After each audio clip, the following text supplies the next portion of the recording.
શિયાળામાં સૌથી વધારે ઇલનેસીસ જો બાળકોમાં થતી હોય તો એ છે રેસ્પિરેટરી ઇલનેસ. રેસ્પિરેટરી ઇલનેસ એટલે શ્વાસને રિલેટેડ વેરિયસ પ્રકારના રોગો, જેમાંથી બ્રોન્કાઇટિસ, રિએક્ટિવ એરવે ડિસીઝ અને એસ્થમા આ ફ્રન્ટ ફૂટ પર હોતા હોય છે, કે જે કોઈ ઇન્ફેક્શનથી થતા નથી હોતા, પણ એ વેધરને કારણે થાય છે. તો આ શા કારણે થાય છે એ આપણે જરા સમજીએ. તો નોર્મલ બાળકોની શ્વાસની નળી એ these are the models of trachea, કે જેનાથી હું તમને સમજાવી શકીશ કે ડ્રાય સ્કિનમાં બાળકોને શું કામે બ્રોન્કાઇટિસ, અસ્થમાને અટેક્સ આવતા હોય છે અને ખૂબ ખાંસી આવતી હોય છે. તો નોર્મલ સિચ્યુએશનની અંદર, વોર્મ વેધરની અંદર બાળકોની શ્વાસનળી કે નોર્મલ બાળકની શ્વાસનળી કે મારી તમારી શ્વાસનળી ટ્રેકિયા, કે જેને આપણે વિન્ડ પાઇપ કહીએ, અહીંયા હોય એ કંઈક આવું હોય છે, કે જેની સરફેસ, બાહ્ય સરફેસ પણ સ્મૂથ અને અંદરથી જે જગ્યાએથી હવા પસાર થાય છે એ લેયર પણ સ્મૂધ છે અને એના પર કોઈ પણ જાતનો સોજો નથી.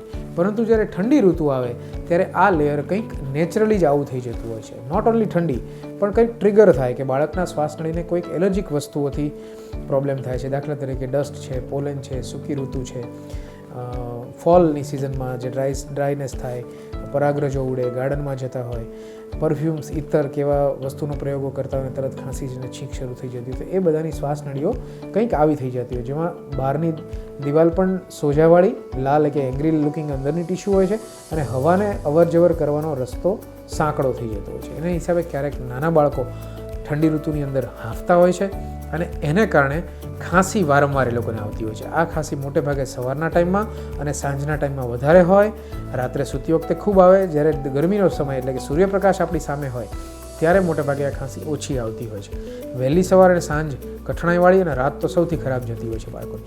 જો આવા સિમ્ટમ્સ હોય તો જરૂરથી તમે આઈડેન્ટિફાઈ કરી શકો છો ઘરે જાતે જ કે આ બાળકને રિએક્ટિવ એરવે ડિસીઝ છે, કારણ કે એની શ્વાસનળી જો આ પરિસ્થિતિમાંથી જો આવી થઈ ગઈ કે જેમાં શ્વાસની નળીમાં વધારે છિદ્રો નાના થઈ ગયા છે, એની દિવાલો ટાઈટ થઈ જાય છે અને બે ટાઇટનેસ, મસલ ટાઇટનેસની વચ્ચે કફ ભરાઈ જાય છે, તો આવા કિસ્સાની અંદર ક્યારેક એ બ્રોન્કાઇટિસના દર્દીઓમાં તમારે ડાયરેક્ટ આ જગ્યાએ દવાઓ હેલ્પ કરે એવી દવાઓ એટલે કે નેબ્યુલાઇઝર અથવા ઇન્હેલરની જરૂર પડતી હોય છે. તો આ થઈ વાત રિએક્ટિવ એરવે ડિસીઝની, કે જે શિયાળામાં ખૂબ કોમન હોતો હોય છે. અને અમે એવું કહી શકીએ કે બાળકોના ડૉક્ટર એટલે અમારી પાસે આવતા દર્દીઓમાંથી મોટાભાગનો વર્ગ આ બીમારીથી જ પીડાતો હોય છે શિયાળાની અંદર.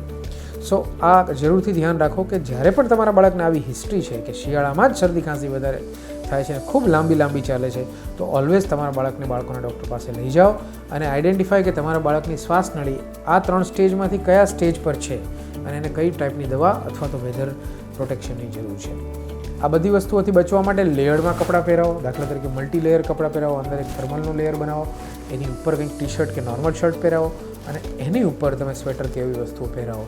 માથાનો ભાગ બાળકનો સૌથી વધારે સરફેસ એરિયા ધરાવતો હોય છે, જેના હિસાબે માથામાં કેપ પહેરવી એ સારા મટીરિયલની, દાખલા તરીકે merino wool, that is one of the material કે જે પાતળું હોય છે પણ એ વૂલ એ બાળકને ઠંડીથી સારી રીતે બચાવતું હોય છે.